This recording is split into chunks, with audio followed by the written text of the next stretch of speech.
Hello and welcome to the latest episode of the Inside Game podcast. Before I introduce today's guest, this episode is in association with Raymond Waters at the Old Coach Inn Castleblaney, the Little Gym based in Tignavan, Lurgan, and here's a word from Ray's Tanning and Wellness in Auchnachoy. Ray's are the first on the island of Ireland to offer the Red Wave Pure Red Light Therapy Bed, a cutting-edge recovery tool now being used by top athletes worldwide.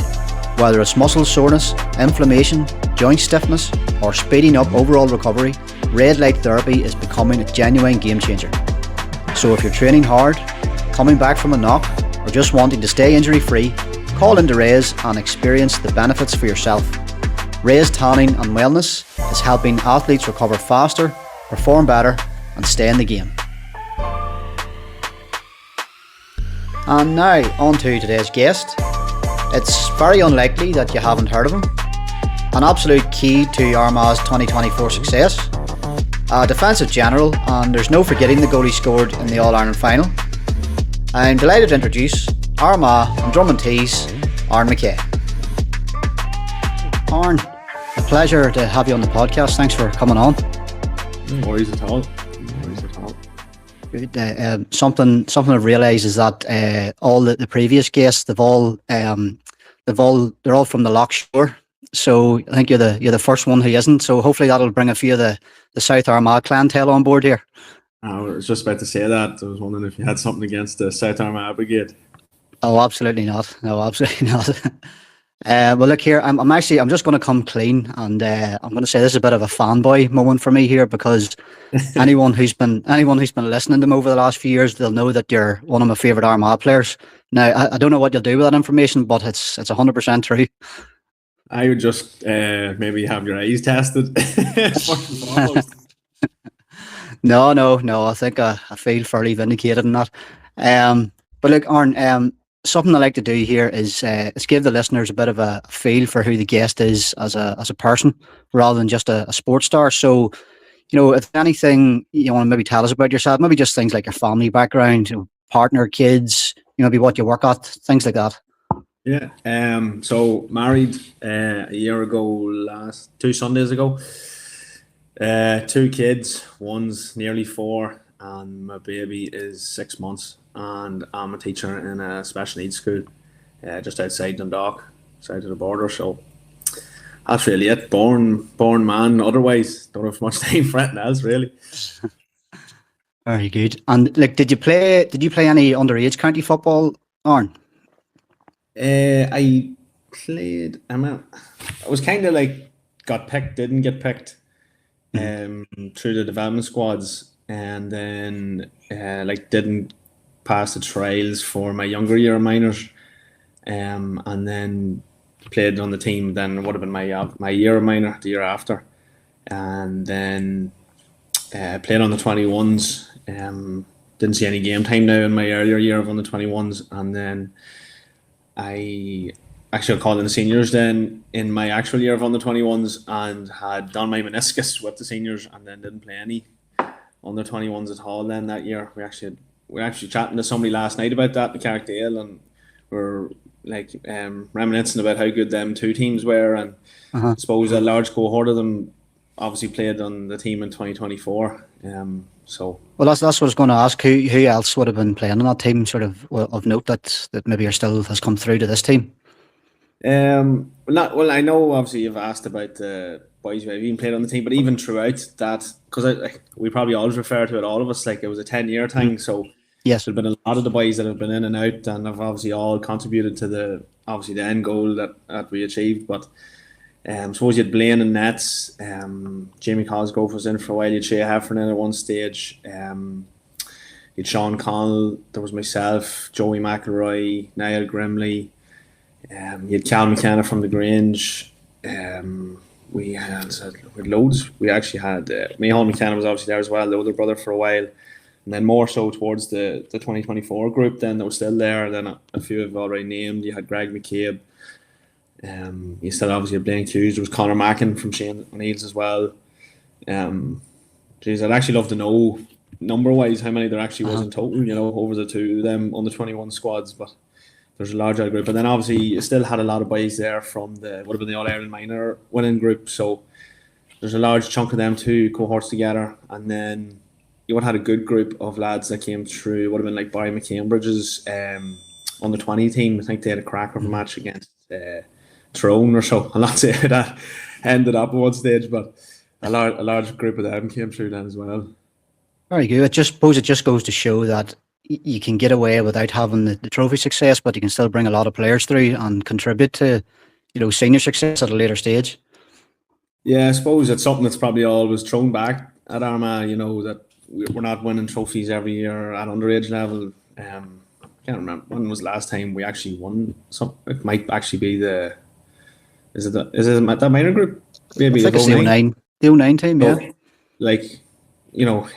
That's a long 14, 15 years of nothing, and then obviously the senior team finally got over the line, but and then it goes to show, the likes of Derry there and Tyrone are majorly successful with their underage. I think Tyrone have done maybe 4 of the last 5 under 20, under 21 All Irelands, which is phenomenal stuff.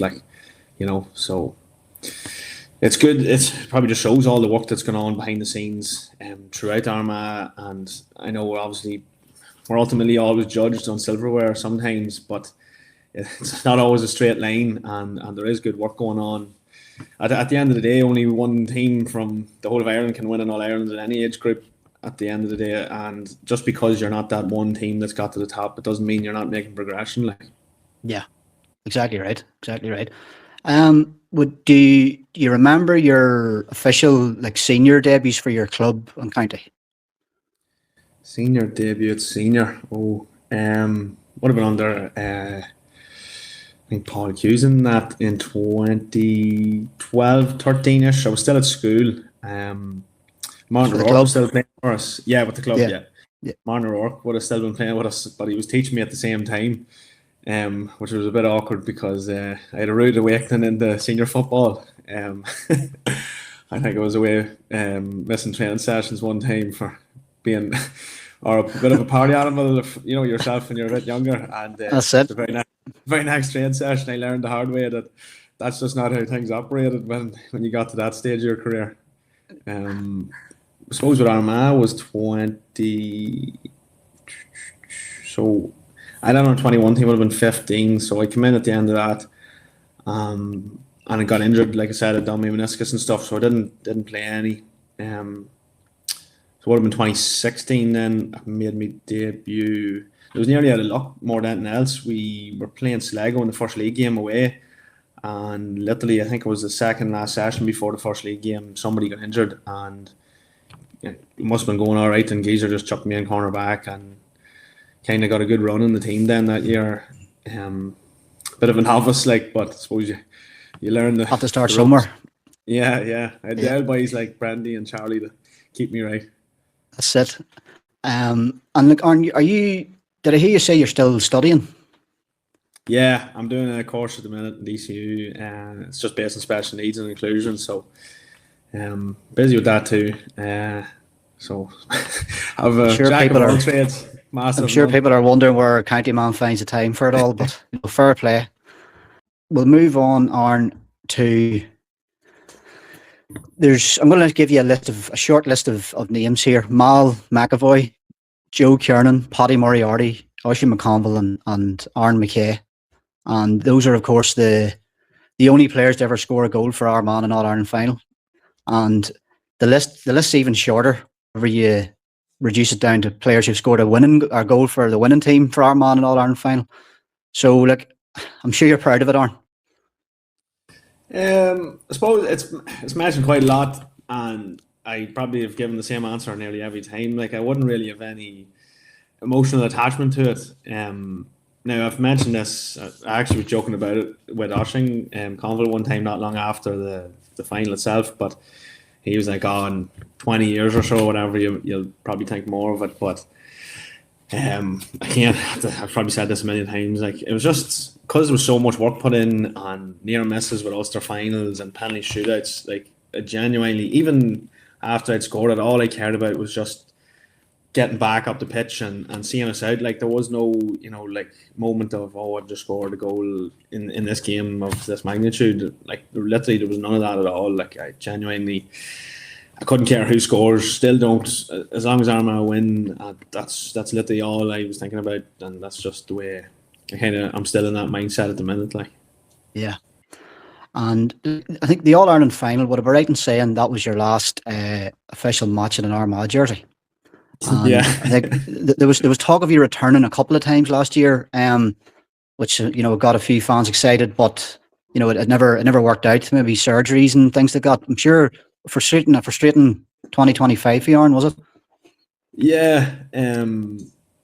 Listen, I had issues going on in 24, probably even nearly from 23, and I would probably get given off to a lot that I kind of walk past the physio room instead of going into it before and after training. But eventually it caught up with me, and I knew kind of in the championship run then in 24 that there was probably bad things going on, and sure, at that stage of the year you're just trying to see it out, and then it was about even 2 weeks after the final.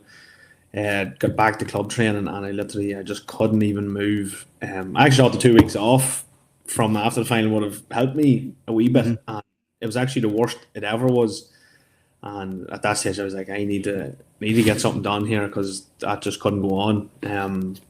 So got that for surgery last year, and then was literally just back. It was in around Ulster final in 25. A wee bit of raging with Geezer. He didn't put me in the squad.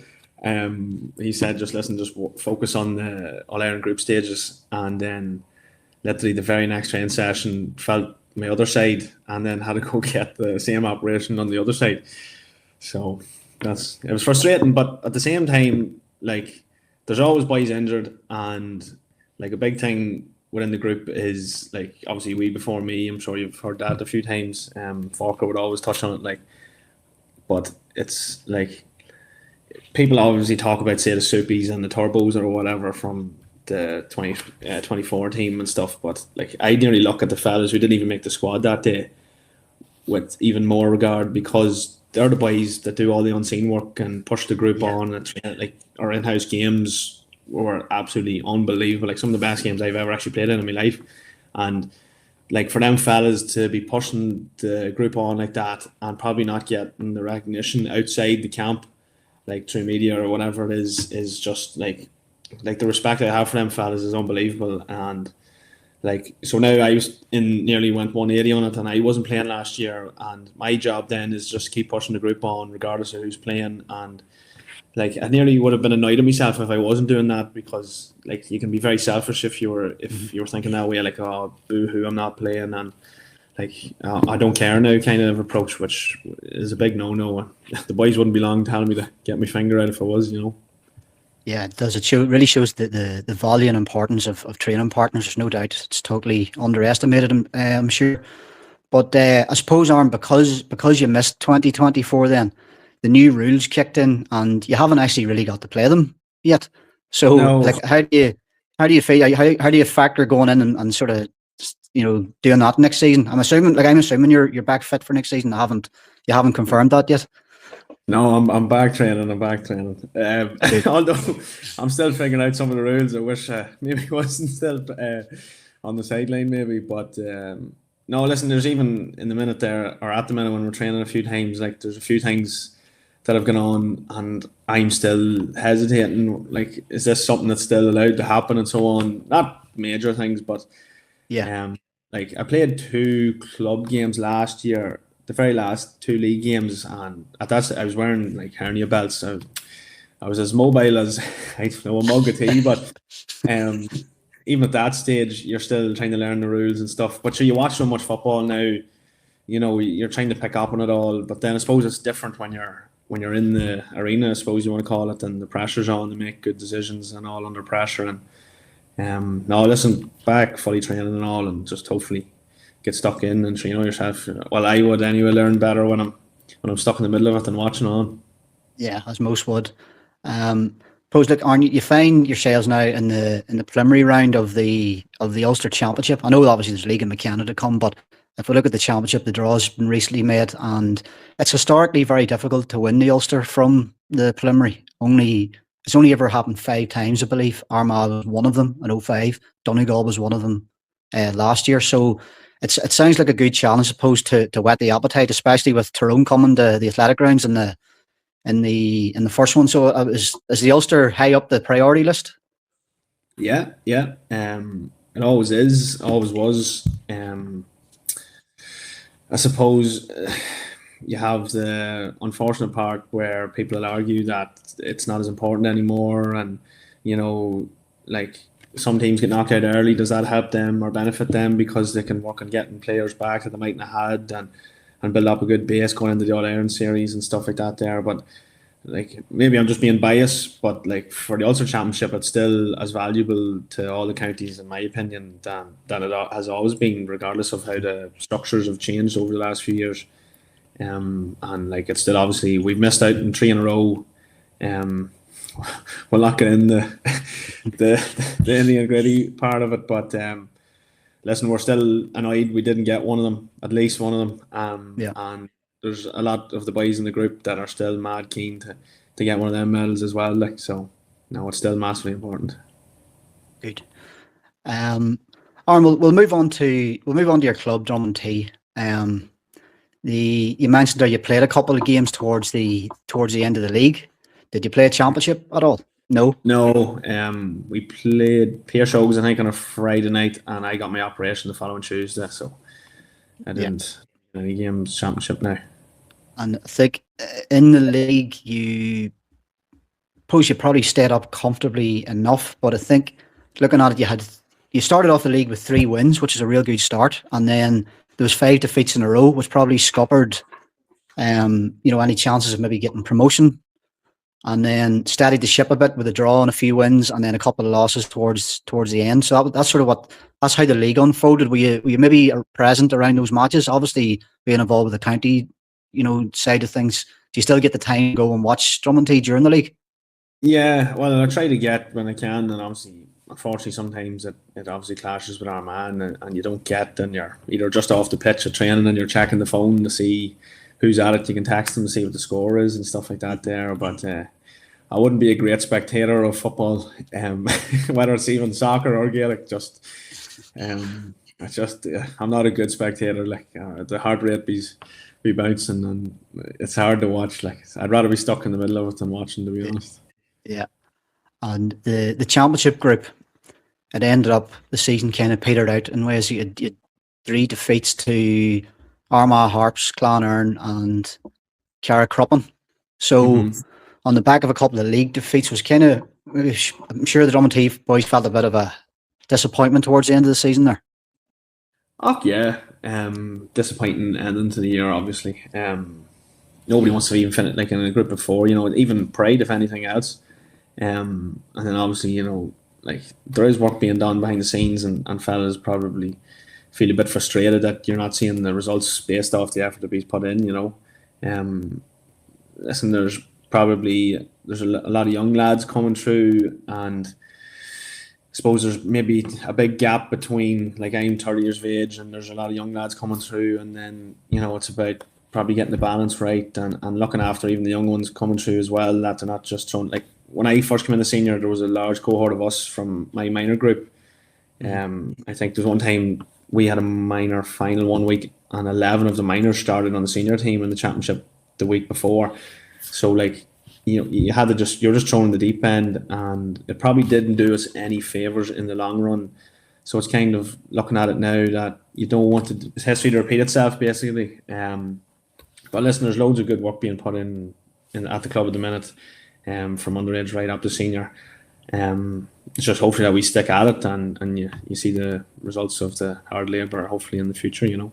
Yeah, well, patience is probably the order of the day for Dromintee, because you touched on your work behind the scenes, the underage team.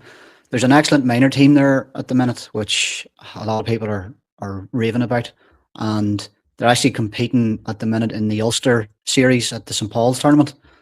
I think they play the winners of Dungiven and 4 Masters on Boxing Day, I believe.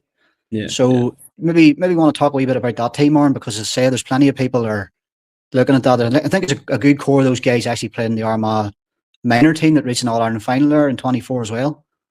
Yeah, yeah, and there was like a few of them that didn't even make that Armagh minor panel, and like I seen probably because I just see them so often, the progression that them fellas have made is phenomenal, you know.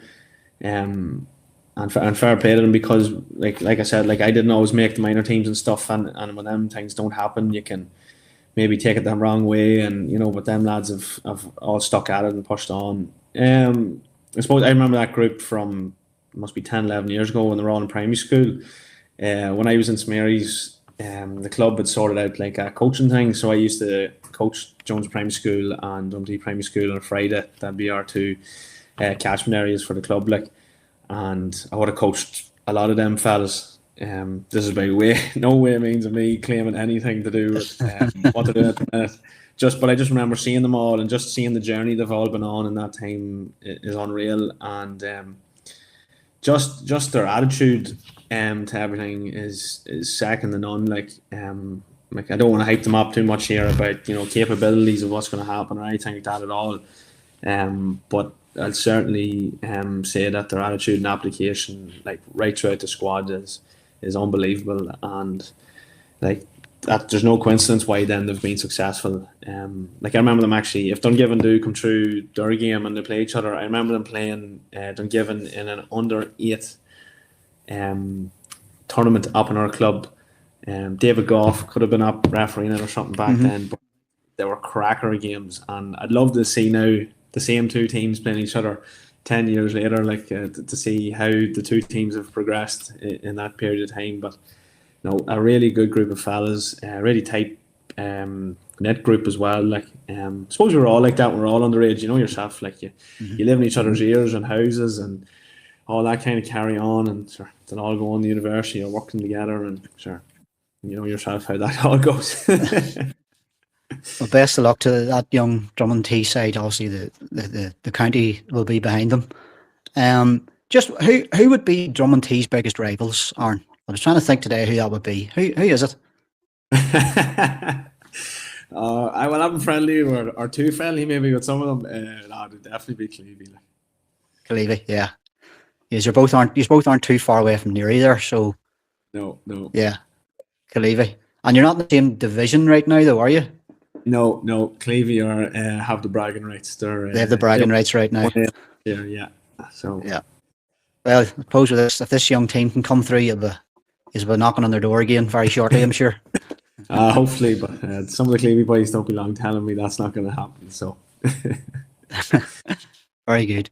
Well, look, Aaron, we'll move away from Gaelic football here, and we'll talk about something that we talked to Aidan Falker about it last week as well. Something we're both big into, and that's Brazilian jiu-jitsu. As I said, Aidan, and as you know yourself, I'm involved in the running of a club in Lurgan, along with my brother Kevin, who's sort of very like a real driving force behind the club. And I have another younger brother as well. Actually, Ryan, he's a purple belt. So there's quite a few of us in our family do it. But I think I'd said to you earlier about you being one of my favorite Armagh players, and I think there was one time I saw on Instagram that you were doing jiu-jitsu, and I said to my wife about it, and she goes, "Oh, you're going to love him even more now that he does jiu-jitsu." And you know what? She was absolutely right, 100% true. But look, you're in T Torres there, Aaron. Are you getting much training in? Like I know it's bound to be difficult as an inter-county footballer to balance that, but are you getting the type of training in maybe that keeps you happy? No, don't know if I'm allowed to disclose that information today. They'll all crack up with me. No, I try to get in every Tuesday and Thursday, 7 a.m. classes there. Big Darren McGowan from down your way does me long putting manners on me. But you know, at least twice a week, like that's my target all the time, to get at least twice a week. Like. Well, those morning classes are actually excellent for that type of thing. You're sort of not taking up anyone else's time other than your own, if you can manage to get yourself up and early at it. But yes, you're right. Dara would call into our gym on a lot of Friday mornings. Actually, good lad. Recently got his purple belt there, and an absolute handful to deal with. But would you be pushing towards a promotion or anything, or? Seb was our coach down there, along with a few other fellas. But the two of us, like I've known Seb for maybe 15 years. so our kids would be cousins and that. So he's been slagging me for a long, long time to take up jiu-jitsu, and I'll not make up any lies and say that I've always loved the sport. Probably made some derogatory comments in the past about it, and it's mad now how I've come to defend it as with my life nearly if anybody starts slagging it now. But he's probably strict on the belt promotions, and he's not going to treat me any differently. So, no. which is a good thing too, you know. It is. How long? When did you first start it? Like properly start it? So literally, the time we lost in penalties to Monaghan in 23. Right. One of them times where I was just like, I just need away from football, but at the same time, I need to be doing something, or you know, my head be wrecked. And I was like, geez, you know, I'll go in there and give that a go. And then, like from the first class, I absolutely got mauled the whole time. Like, and I suppose it's really hard to get your head around how smaller fellas, like I was going in at 90 kilos and there was fellas at 70 kilos making me look like a loaf of bread. And, you know, that could humble most men. And I just loved it. I'm obsessed nearly with it now. It's kind of weird, like, but yeah. No, that's when I started it, and obviously missed a bit of it then last year with surgeries and stuff, which annoyed me too. So it was a double whammy with no football, no jiu-jitsu, and probably the wife sick listening to me in the house. Well, I think I saw an interview that you done shortly after the All-Ireland final in 24, and you mentioned that you trained in between the semi-final and the final at jiu-jitsu. Is that correct? I hope Geezer hasn't seen that. Well, it's in the public, so I'm not actually breaking any news there. When would that have been? It would have been McCormick O'Hanlon. He takes a Tuesday evening class in Newry, and I went in that.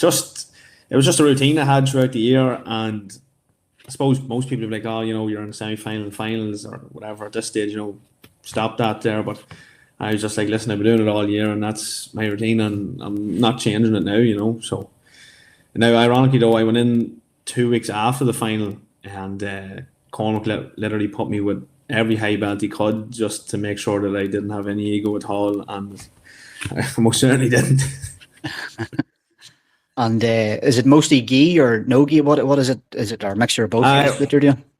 I do a lot of gi, but I'd recently started a lot of no gi on a Friday night, actually up in Dundalk with Andrew McGann. He's at Las Vegas at the Worlds now.